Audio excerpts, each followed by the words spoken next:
हमारे इस पहले इंसिडेंट को समझने के लिए हमें रशिया के कजान शहर में जाना पड़ेगा और टाइम था जून 2011 के शुरुआती दिनों का। और यहीं पर रहने वाली फगीलियो नाम की ये महिला जब जून 2011 के शुरुआती दिनों में एक दिन सुबह सुबह उठी, तब उठते ही उसको आंखों के सामने अंधेरी सी आ गई। उसको बस अंधेरा अंधेरा सा दिखाई दे रहा था, बट उसने खुद को संभाला और ध्यान से इधर उधर देखने लगी कि उसके साथ क्या हुआ है। लेकिन उसके माइंड ने यह भी था कि डॉक्टर्स ने उसको नौजिया की दवाइयां वगैरह दी हुई हैं और उन्हीं का ये रिएक्शन हो सकता है, कहीं उसको सिडेशन में ना भेज दिया गया हो। और साथ में डॉक्टर्स ने उसे स्ट्रेस ना लेने की सलाह दी हुई है। ये सारी बातें माइंड में लेकर वो अपने बेड से उतरी, सीधा अपने लैपटॉप पर गई और मेल डालने लगी, क्योंकि आज उसको लीव चाहिए थी। उसकी आज तबीयत बिल्कुल भी ठीक नहीं लग रही थी। वो लीव वाला मेल डालकर उसने लैपटॉप बंद किया, अपने कमरे से बाहर निकली, सीधा अपने लिविंग हॉल में गई जहां पर उसके पति फजीली बैठे हुए थे। उनके साथ जाकर सोफे पर बैठी उनको बताने लगी कि उनको आज थोड़ा और ज्यादा नौजिया फील हो रहा है और इसलिए उसने ऑफिस से भी छुट्टी ले ली है। सो दोनों बहुत ज्यादा खुश। फजीली ने फगीलियो को कहा कि चलो इसी बात पे चाय हो जाए। सो जैसे ही फगीलियो वहां से उठी किचन में जाने के लिए, बट इससे पहले कि फगीलियो किचन के अंदर पहुंच पाती, उससे पहले ही उसकी छाती के अंदर बहुत जोर से दर्द हुआ और वो वहीं पर कोलैप्स कर गई, वहीं जमीन पर गिर गई। और जैसे ही जमीन पर गिरने की आवाज पीछे बैठे उसके पति फजीली ने सुनी, उसने तुरंत घूमकर देखा और अपने पत्नी को जैसे ही जमीन के ऊपर गिरा हुआ देखा, वो तुरंत वहां से उठकर सीधा अपनी पत्नी के पास गया, उसको हाथों में लेकर उसके मुंह के ऊपर थोड़े थप्पड़ मारने शुरू किए ताकि वो होश में आए, क्योंकि उसकी पत्नी फगीलियो पूरी तरीके से बेहोश हो चुकी थी। जब फजीली की सारी कोशिशें नाकाम रही तो वो तुरंत अपने फोन पर भागा और वहां का इमरजेंसी नंबर 112 डायल किया। कुछ ही मिनटों बाद एम्बुलेंस चाँव चाँव करते हुए मौके पर पहुंच चुकी थी। डॉक्टर्स वहां से उतरे। डॉक्टर्स ने फगीलियो को अपने स्ट्रेचर पर लिया, उसको एम्बुलेंस के अंदर लोड किया, बट इस टाइम तक डॉक्टर्स ये कंफर्म हो चुके थे एम्बुलेंस के अंदर बैठे बैठे ही कि फगीलियो सांस तो बिल्कुल भी नहीं ले रही। सो फिर भी वो उसकी कोशिश करते हुए सीधा उसको हॉस्पिटल लेकर पहुंचे। वहां जाकर डॉक्टर्स को जब दिखाया तो डॉक्टर्स ने उसे डेड घोषित कर दिया और इसकी मौत का कारण फजीली को बताया कि इसको हार्ट अटैक आया था और उसी से इसकी मौत हो गई। अब ऑब्वियसली फजीली, जिसकी पत्नी की कुछ ही मिनटों पहले मौत हो चुकी थी, वो बहुत ज्यादा टूट गया अंदर से। उनकी शादी को तकरीबन 30 साल से भी ज्यादा का टाइम बीत चुका था। इतने टाइम साथ रहने के बाद एकदम से अलग हो जाना ये फजीली के लिए बिल्कुल भी टॉलरेबल नहीं था। वो बहुत जोर जोर से हॉस्पिटल के अंदर ही रोने लग गया, बट उसने फोन करके अपने रिलेटिव्स को भी बुलाया और सभी रिलेटिव्स जब हॉस्पिटल के अंदर पहुंचे तब उन सभी ने फजीली को बताया कि देखो, हमारे रिलीजन के हिसाब से, हमारे धर्म के हिसाब से कोई भी अगर हमारा यारा प्यारा परिवार वाला मरता है तो उसका 24 घंटे के अंदर अंतिम संस्कार भी करना है। सो तुम अंतिम संस्कार की तैयारी करो, जिंदगी है ये ऐसे ही निकल जाएगी, आना जाना लगा रहता है, आज ये गई है कल तुम जाओगे। सो अपनी आंखों में आंसू लेकर फजीली ने वहीं के एक फ्यूनरल होम में फोन किया कि उसकी पत्नी की मौत हो चुकी है और उसका शव अगर तुम ले जाओ। असल में बाहर के विदेश वाले लोग फ्यूनरल होम का सहारा लेते हैं किसी का भी अंतिम संस्कार करने के लिए, क्योंकि सारी भड़क बोलेंगे अंतिम संस्कार की, उसकी तैयारियों की, उसके सारे प्रिपरेशन की। हमारे यहाँ तो जैसे शमशान घाट में लेकर जाएंगे, वहाँ ऐसी जरूरत नहीं है। वहाँ सिर्फ गाड़ी के अंदर डेड बॉडी को लोड करके सीधा फ्यूनरल होम के अंदर लिया जाता है ताकि उसकी वो लास्ट प्रेयर्स वगैरह कर सकें और उसके बाद उसको दफना दिया जाता है। सो फजीली अपनी पत्नी फगीलियो की बॉडी को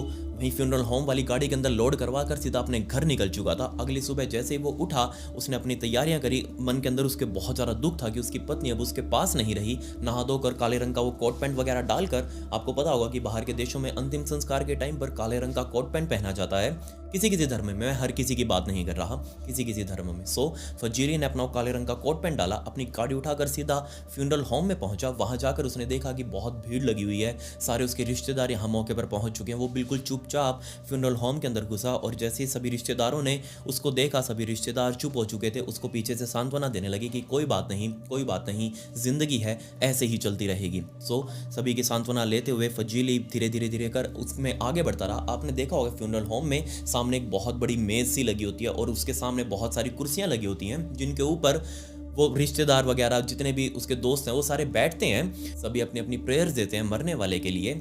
और जैसे ही फजीली उस हॉल के अंदर घुसा, उसने देखा कि सभी उसके रिश्तेदार वहां बैठे हुए हैं, उसको धीरे धीरे सांत्वना दे रहे हैं और फजीली उन सभी को क्रॉस करते हुए आगे की तरफ गया। उसने आगे देखा मंच के ऊपर उसकी पत्नी का ताबूत रखा हुआ है, उसकी पत्नी की डेड बॉडी ताबूत के अंदर रखी हुई है और उसका ढक्कन भी खुला हुआ है जिसके अंदर उसकी पत्नी लेटी हुई थी। बट वो अपनी पत्नी को देखकर बहुत ज्यादा हैरान, क्योंकि इन फ्यूनरल होम वाले लोगों ने फगीलियो की डेड बॉडी का बहुत भयंकर मेकअप किया हुआ था। उसकी आंखों में बड़ा बड़ा आईलाइनर वगैरह, ये भी जो भी ये लड़कियां यूज करती हैं मुझे नहीं पता। सो वो बहुत सारा मेकअप करके उसको एकदम गोरा चिट्टा निकाला हुआ था। और जैसे ये चीज फजीली ने देखी उसको बहुत अजीब भी लगा, क्योंकि उसकी पत्नी ने जिंदा रहते हुए कभी मेकअप नहीं किया, लेकिन ये लोग इसका मेकअप क्यों कर रहे थे। इस बात से थोड़ा सा गुस्सा होकर फजीली ने वहीं खड़े फ्यूनरल होम के एक वर्कर को बुलाया और कहा कि इधर आप। फजीली ने कहा कि इतना मेकअप आज तक मेरी बीवी ने इतना मेकअप कभी नहीं किया। तो उस फ्यूनरल होम वाले ने कहा, देखो मरने के बाद बॉडी फूलने लगती है, उसके अंदर अलग अलग बैक्टीरियाज पैदा होने लगते हैं, और क्योंकि हम इसको जस्ट एक जिंदा इंसान की तरह दिखाना चाहते हैं, जो भी इस डेड बॉडी को देखे उसको लगे कि ये अभी भी जिंदा है, और इसीलिए इसको एक इल्यूजन वाला जीवन देने के लिए हमने इतना मेकअप किया हुआ है। खैर फजीली ने उसको वहां से भगाया और सभी रिश्तेदारों के बीच में जाकर खड़ा हो चुका था। कुछ देर तक अपने रिश्तेदारों से बात करने के बाद फजीली दोबारा से उठा और सीधा अब की बार मंच पर गया, अपनी पत्नी के ताबूत के बिल्कुल सामने, और उसके पीछे पीछे सभी उसके रिलेटिव्स भी उसी मंच के ऊपर चढ़ चुके थे। अब एक उन्होंने घेरा बना लिया इस ताबूत के चारों तरफ, और सभी अपने हाथ ऐसे पकड़कर, वहां देखा होगा आपने कि किसी की भी प्रेयर करते टाइम वो अपने हाथ इस तरीके से पकड़ लेते हैं, एक दूसरे के हाथ, खुद के हाथ नहीं, एक दूसरे के हाथ पकड़कर ऐसी चैन सी बना लेते हैं। सो सभी ने एक दूसरे के हाथ पकड़े और अपनी अपनी प्रेयर्स इस मरने वाले इंसान के लिए गा रहे थे। सभी प्रेयर गाते हुए अपनी आंखें बंद करके प्रार्थना कर रहे थे, और उस टाइम पर फजीली के साइड में उसकी माँ खड़ी थी जिसने उसका हाथ पकड़ा हुआ था।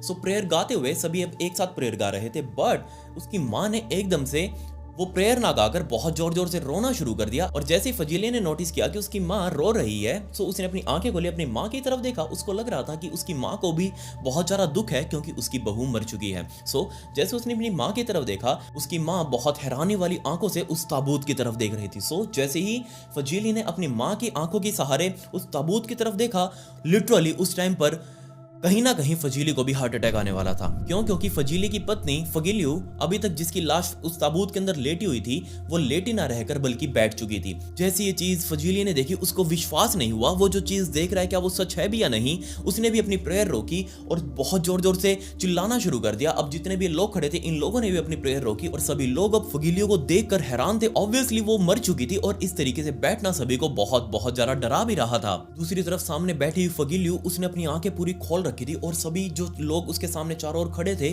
उन लोगों को बहुत हैरानी वाली आंखों से देख रही थी। और उसने अपने हाथ जो कि उसके पहले से नीचे रखे हुए थे, उसने अपने हाथों को उठाया और दोनों तरफ ताबूत को पकड़ा और इधर उधर देखने लगी। और देखते देखते उसके गले से ग्राउलिंग आवाजें आने लगी, ऐसे डीप चिल्लाने की आवाज। वो चिल्लाना चाह रही थी लेकिन चिल्ला नहीं पाई। बट फगीलियो की आवाजें सुनकर उसके रिश्तेदार जो कि सामने खड़े हुए थे, इन लोगों ने बहुत जोर जोर से चिल्लाना शुरू कर दिया। सभी के बीच में हो हल्ला मच चुका था, इधर उधर हड़कंप सा मच चुका था। सभी लोग डर भी रहे थे, हैरान भी थे कि आखिर ये चीज पॉसिबल कैसे है। ये हो हल्ला देखकर फ्यूनरल होम वाले लोग ये भी इस ताबूत के चारों ओर इकट्ठा हो चुके थे। इन लोगों ने अपना मोबाइल निकाला और सीधा 112 डायल किया, वहां का इमरजेंसी नंबर, क्योंकि इनको भी समझ नहीं आ रहा था कि ये करे तो करे क्या, ये आखिर भसड़ कैसी है। सो ये सारी चीजें देखकर फजीली जो कि अभी तक रो रहा था, वो हैरानी वाली आंखों से चुप होकर सीधा आगे की तरफ भागा। अपनी पत्नी को उसने बहुत जोर से गले लगा लिया। उसकी पत्नी जो अभी तक डीप ग्राउलिंग आवाजें निकाल रही थी, उसने वो आवाजें निकालनी बंद करी। उसने भी अपने शरीर को ढीला किया और दोनों हाथों से अपने पति को पकड़ लिया और जोर जोर से उसकी बाहों के अंदर ही सुबकियां सी भर रही थी। सामने खड़े हुए फगीलियो और फजीली के परिवार वाले जो कि अब खुद भी ताबूत के पास पहुंच चुके थे, उन सभी ने हेल्प करके फगीलियो को बाहर निकालने की कोशिश करी। सो इन लोगों ने बाहर निकाल कर नीचे जमीन पर लेटा दिया।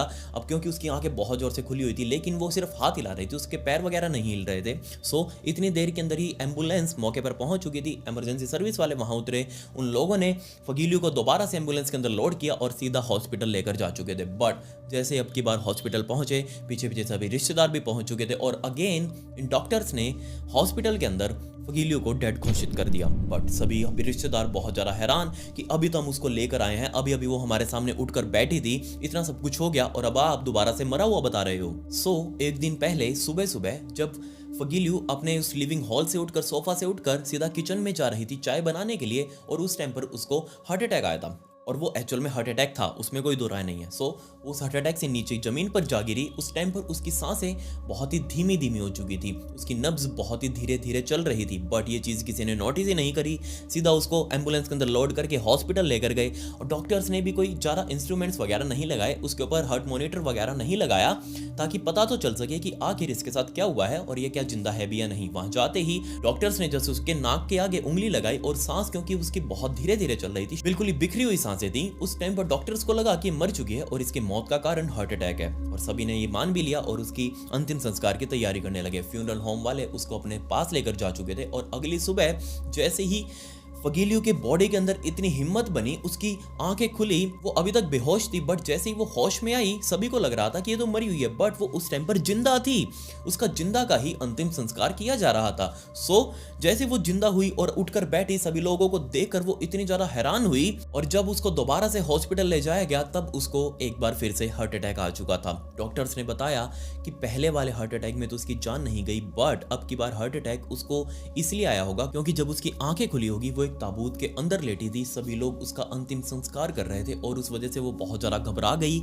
ना ही वो कुछ अंदर से बोल पाई, ना ही वो कुछ समझ पाई, ना ही तुम लोग उसकी मदद कर पाए। इसी वजह से उसको दोबारा हार्ट अटैक आया और अब की बार उसकी मौत हो चुकी है। अब ये जो आप फोटो अपनी स्क्रीन के ऊपर देख रहे हैं, ये एक्चुअल फोटो है फगीलियो की दूसरी बार हॉस्पिटल ले जाते हुए। उसको कंबल के अंदर ढका गया था ताकि उसको कोई ठंड वगैरह ना लगे। रशिया में आपको पता है ठंड बहुत ज़्यादा होती है, सो उसको कपड़ों के अंदर ढक कर हॉस्पिटल ले जाया गया था। उससे पहले फोटो क्लिक की गई थी।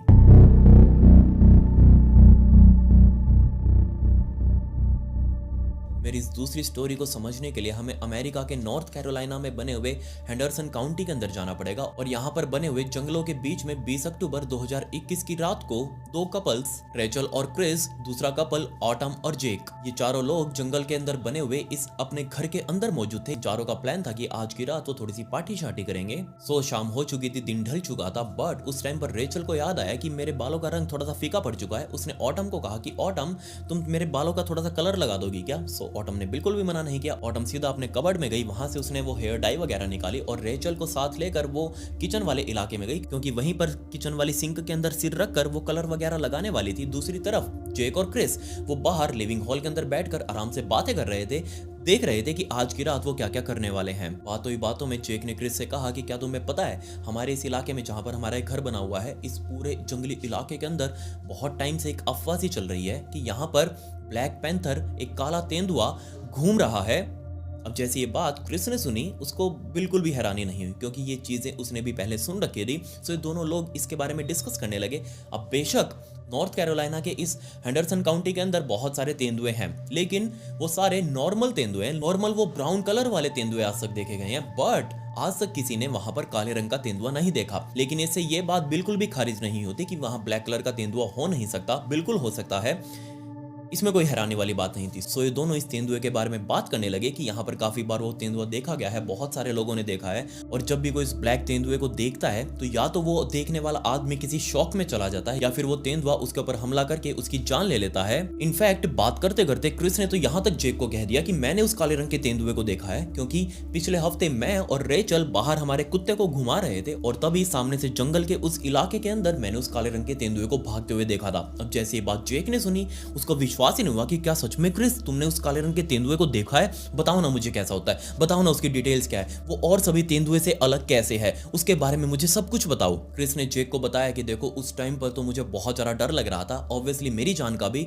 या फिर मेरे डॉग की जान का भी, क्योंकि उस टाइम पर हम दोनों तो बिल्कुल चुप थे, मैं और रेचल तो बिल्कुल चुप थे, लेकिन हमारा डॉग उसने उस काले रंग के तेंदुए की सुगंध को महसूस कर लिया था और उस सुगंध के पीछे वो बार बार जाने की कोशिश कर रहा था, बट हमने उसकी रस्सी पकड़ी हुई थी, वो हमसे छुटवा कर वहां से उस तरफ भागने की कोशिश कर रहा था और उसकी तरफ जोर जोर से भौंक रहा था। हमें यही चीज का डर था कि कहीं वो काले रंग का तेंदुआ इस डॉग की आवाज ना सुन ले और वो इसकी तरफ आ ना जाए। अब क्योंकि मैंने उस काले रंग के तेंदुए को देख लिया था, इसलिए मैं अपने साथ एक गन हमेशा रखता हूं, अपनी सेफ्टी के लिए, अपने परिवार की सेफ्टी के लिए। अब इस बात को जेक ने बीच में ही रोका और जेक ने कहा कि देखो इसके बारे में मैंने भी सुना हुआ है, इसलिए मैं भी अपने साथ एक गन रखता हूं। इन दोनों के पास एक एक गन थी अपनी और अपने परिवार की सेफ्टी के लिए। अभी ये लोग सारी बातें कर ही रहे थे, इतनी देर में रेचल की आवाज अंदर किचन से आई और उसने क्रिस को बुलाया। क्रिस वहां उस सोफे से उठकर सीधा उस किचन की तरफ गया। वहां जाकर रेचल से पूछने लगा कि हाँ जी बताओ क्या हुआ। रेचल ने कहा कि मैं अपने फोन के ऊपर इस ऑटम को एक वीडियो दिखा रही थी यूट्यूब के ऊपर कि कैसे बालों को डाई किया जाता है, बालों के अंदर एक्चुअल में कलर कैसे लगाया जाता है, बट इससे पहले कि मैं इसको वीडियो दिखा पाती मेरे फोन की बैटरी डेड हो गई। तुम माइंड ना करो तो तुम अपने घर पर जाकर मेरा चार्जर उठाकर ला सकते हो। एक्चुअल में जिस घर पर ये रुके हुए थे ये जेक और ऑटम का घर था। क्रिस और रेचल यहाँ पर एज ए गेस्ट आए हुए थे सेलिब्रेट करने के लिए, पिकनिक वगैरह और रात की पार्टी शार्टी वगैरह। जैसे ये बात क्रिस ने सुनी उसको थोड़ा सा अजीब तो लगा क्योंकि उसके माइंड में अभी अभी वो काले रंग का तेंदुआ घूम रहा था और ये सारी बातें उसके माइंड में चली रही थी। और इतनी रात के टाइम पर इस घर से बाहर निकलना, अपने घर तक जाना और वहां से चार्जर उठाकर वापस आना ऑब्वियसली रिस्की काम तो था ही, लेकिन वो अपनी गर्लफ्रेंड से बहुत ज्यादा प्यार करता था।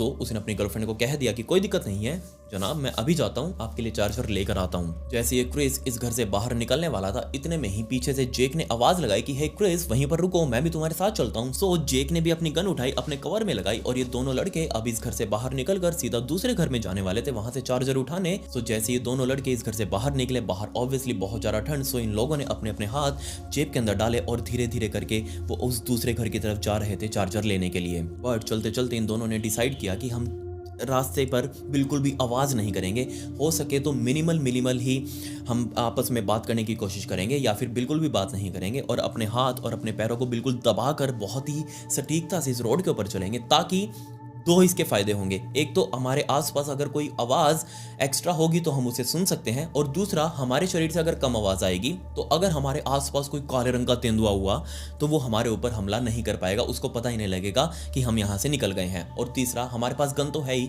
सो हमें डरने की कोई भी बात नहीं है। सो ये दोनों बिल्कुल ही कम आवाज करते हुए उस रोड के ऊपर चलते हुए धीरे धीरे आगे की तरफ जाने लगे। जेक ने अपनी फ्लैश लाइट वो भी अपने साथ ले रखी थी अपने घर से, तो उसने अपनी फ्लैश लाइट भी धीरे से ऑन करी, उसको 1 नंबर के ऊपर सेट किया, ज्यादा रोशनी नहीं करी उसने। सो अपनी फ्लैश लाइट को लेकर वो उस रास्ते पर आगे की तरफ जा रहे थे। अभी तक इनको कोई भी ऐसी खास आवाज सुनाई नहीं दी, सिर्फ आवाजें आ रही थी तो उल्लुओं की जो दूर बैठे हाउलिंग कर रहे थे। इसके अलावा आसपास छोटे मोटे कीड़े मकोड़े जो कि जिनकी पत्तियों के अंदर चलने की आवाज आ रही थी, इसके अलावा कुछ भी नहीं। सो ये लोग अभी आधे रास्ते पर पहुंचे ही थे और तभी जेक की फ्लैश लाइट के सामने किसी की 2 आंखें सामने झाड़ियों में से चमक रही थी। और जैसे ही जेक ने देखा उसने तुरंत क्रिस को कहा कि क्रिस वो देखो सामने 2 आंखें चमक रही हैं। और जैसे ये चीज इन लोगों ने देखी, जेक ने एक हाथ से फ्लैशलाइट पकड़ी हुई थी और दूसरा हाथ अपना गन के ऊपर रखा हुआ था, और दूसरी तरफ क्रिस ने भी अपने दोनों हाथ गन के ऊपर रखे हुए थे, क्योंकि ये दोनों लड़के तैयार थे, सामने चाहे कुछ भी हो ये सीधा अपनी गन निकाल कर इसको शूट कर देंगे। बट इससे पहले कि वो शूट करते, वो नोटिस करना चाह रहे थे कि आखिर आगे है क्या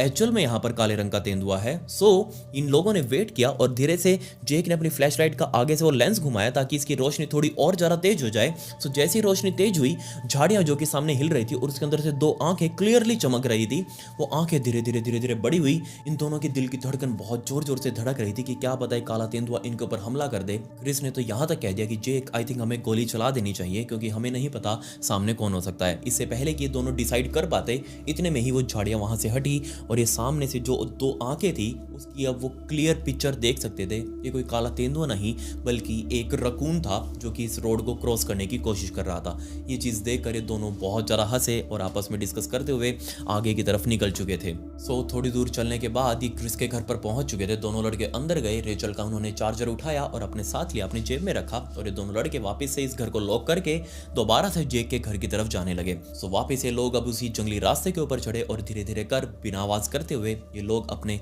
इस घर की तरफ आगे बढ़ रहे थे। बट अब की बार वापस जाते हुए रास्ते में इन दोनों लड़कों ने डिस्कस किया यार यहाँ कुछ तो अजीब है, क्योंकि हम जब आए थे उस टाइम पर हमें उल्लुओं के हाउलिंग की आवाज आ रही थी। यहाँ आसपास कीड़े मकोड़े थे जो झाड़ियों के अंदर चल रहे थे और हवा भी चल रही थी। बट अब ना तो वो हवा चल रही, ना ही वो उल्लू हाउल कर रहे, और ना ही यहाँ कोई कीड़े मकोड़े आसपास झाड़ियों के अंदर आवाजें कर रहे। ऐसा कैसे हो सकता है? सो इन लोगों ने अपने और ज्यादा पैर दबाए ताकि इनके पैरों से आवाज ना निकले, क्योंकि अगर इनके पैरों से आवाज निकली अब तो बिल्कुल शांत हो चुका है पूरा जंगल, किसी को भी दूर तक इनकी आवाज सुनाई देगी। सो बिल्कुल पैर दबाते हुए धीरे धीरे आगे बढ़ते गए। अब लगभग जेक के घर से तकरीबन सिर्फ 50 फीट दूर थे, और तभी इनको साइड राइट हैंड साइड वाले अपने झाड़ियों के अंदर एक बहुत अजीब सी आवाज सुनाई दी। जी हाँ, जैसे ही जेक ने अपनी फ्लैश लाइट उन झाड़ियों की तरफ करी, उसने नोटिस किया एक बहुत बड़ी झाड़ियों का गुच्छा बहुत जोर जोर से हिल रहा है। उस फ्लैश लाइट की रोशनी में इन दोनों ने गौर से उस झाड़ी को देखना शुरू किया। क्रिस तो बार बार बोल रहा था कि जेक इसको यहीं छोड़ो, हमें हमारा घर बिल्कुल सामने दिख रहा है, हम अपने घर पे भाग चलते हैं, जो भी चीज होगी वो हमारा घर तक पीछा नहीं कर पाएगी, हम तेजी से भागेंगे। बट जेक ने कहा कि एक बार देख तो लेते हैं कि आखिर है क्या, ये झाड़ी इतनी तेजी से क्यों हिल रही है। और इतने में ही देखते देखते उस झाड़ी के अंदर से बहुत ही अजीब सी डीप गर्गलिंग आवाज आने लगी। ऐसा लग रहा था जैसे अंदर बैठकर कोई झाड़ी के अंदर गुर्रा रहा है। और जैसी आवाज इन दोनों ने सुनी, इन दोनों के दिल की धड़कन बहुत तेज बढ़ चुकी थी, क्योंकि अब की बार कंफर्म हो चुके थे कि ये झाड़ी के अंदर जो भी कोई है ये रकून तो बिल्कुल भी नहीं है, ये कुछ और ही चीज है। जैसे जैसे वो लो डीप गर्गलिंग की आवाज उस झाड़ी से बढ़ रही थी, वो झाड़ी और ज्यादा तेजी से हिलने लगी। अब इन दोनों को असली डर लग रहा था। और जैसे ही इस झाड़ी ने बहुत तेजी से हिलना शुरू किया, इन दोनों ने एक दूसरे की आंखों की तरफ देखा, क्योंकि इन दोनों के माइंड के अंदर एक ही चीज चल रही थी। जो ये चीज समझ रहे थे, शायद वो ही चीज वहीं पर थी। जी हाँ, काले रंग का तेंदुआ। जैसी ये बातें इन दोनों के माइंड में आई, इन दोनों ने तुरंत अपनी गन निकाली और सीधा उस झाड़ी की तरफ एम कर दिया। और दूसरी तरफ जेक ने अपने एक हाथ से फ्लैश लाइट भी पकड़ी हुई थी, और ये क्रिस अपने हाथ में अपनी पिस्टल लेकर उस झाड़ी की तरफ एम करके खड़ा हुआ था, ताकि जो भी कुछ चीज होगी, क्योंकि अब ये तो पक्का था कि वो चीज हिल रही है और उस चीज ने इन दोनों को नोटिस कर लिया है, और वो चीज इन दोनों के ऊपर हमला करने के लिए भी तैयार है। किसी भी टाइम वो इनके ऊपर झपट सकती है। सो इन दोनों ने अपनी अपनी पिस्टल्स सामने की तरफ तैनात करी। अब ये लोग वेट कर रहे थे कि कब वो चीज यहां से निकलकर उनके पास आएगी। दोनों ने अपनी गन उस झाड़ी की तरफ पकड़ी हुई थी, और इतने में ही क्रिस ने कहा कि जेक, हो सकता है ये चीज जो भी है हम इसके ऊपर शूट ना करें, क्योंकि हो सकता है ये चीज अपने आप ही जंगल के अंदर चली जाए। हम इसको डराने की भी कोशिश कर सकते हैं। बट जेक ने मना किया कि नहीं, अगर हम आवाज निकालेंगे तो ये चीज हमारे पास और ज्यादा तेजी से आएगी, इसलिए हमें बिल्कुल क्वाइट रहना चाहिए, हमें वेट करना चाहिए। अगर इसने हमारे ऊपर हमला करने की कोशिश करी तो हम इसके ऊपर फायर कर देंगे। बट दोनों के बीच में डिसाइड हुआ कि अगर हमें गोली चलानी ही है तो हम उसके बाहर निकलने का वेट क्यों कर रहे हैं, हम इस झाड़ी के ऊपर ओपन फायर भी तो कर सकते हैं। जो भी चीज होगी वो अंदर ही मर जाएगी। सो इन दोनों ने, जेक ने अपनी फ्लैश लाइट के साथ पकड़कर उस गन को, दूसरी तरफ क्रिस ने, जिसने अपने दोनों हाथों से अपनी पिस्टल पकड़ी हुई थी, अपनी पिस्टल से दोनों लड़कों ने मिलकर ओपन फायर करना शुरू कर दिया। और जैसे ही ओपन फायर हुई, उतने में ही एक नई आवाज उन्हें सुनाई दी। और जैसे इन लोगों ने आवाज सुनी, इन लोगों ने अपनी गन वहीं पर छोड़ दी, क्योंकि जिसके ऊपर उन्होंने गोली चलाई थी ये कोई पैंथर नहीं था, ये कोई काले रंग का तेंदुआ नहीं था। जी हाँ, जिस टाइम पर ये जेक और क्रिस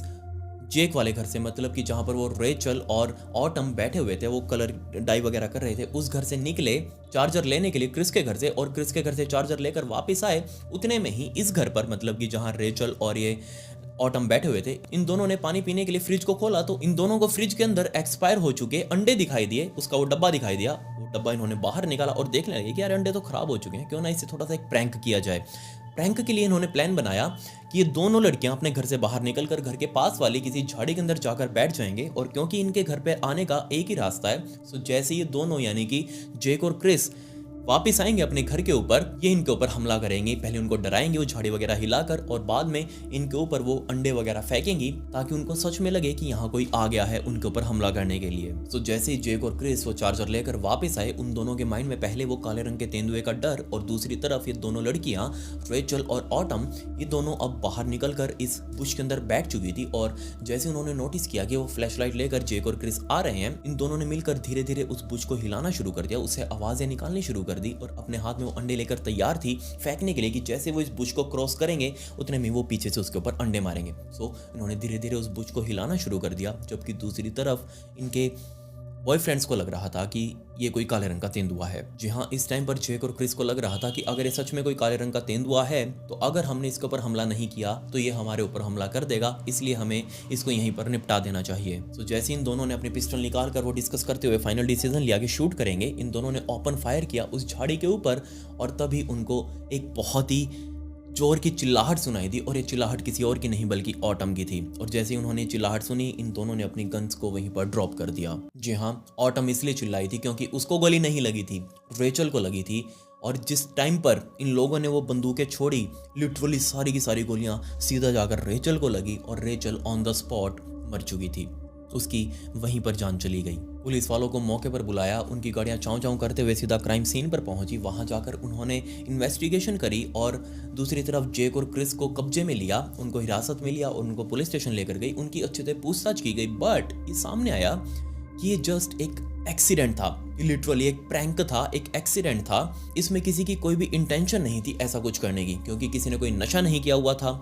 प्लस जेक और क्रिस जिससे इन्होंने फायरिंग करी, वो बंदूक इनकी लाइसेंस थी, मतलब ये अपनी सेफ्टी के लिए इसको चला सकते थे। सो इस एवज में रेचल की मौत को बिल्कुल एक प्योरली एक्सीडेंट माना गया, और किसी के ऊपर कोई भी मुकदमा नहीं बना, कोई केस नहीं चला। इसके अलावा आज तक इस इलाके में रहने वाले लोगों के पास कोई भी सॉलिड एविडेंस नहीं है कि यहाँ कोई काले रंग का तेंदुआ घूम रहा है, या फिर वो कभी आया भी था। सो आज की थी मेरी 2 स्टोरीज। आपको इनके बारे में क्या कहना है? आप अपने विचार नीचे कमेंट्स में मुझे जरूर बताएं।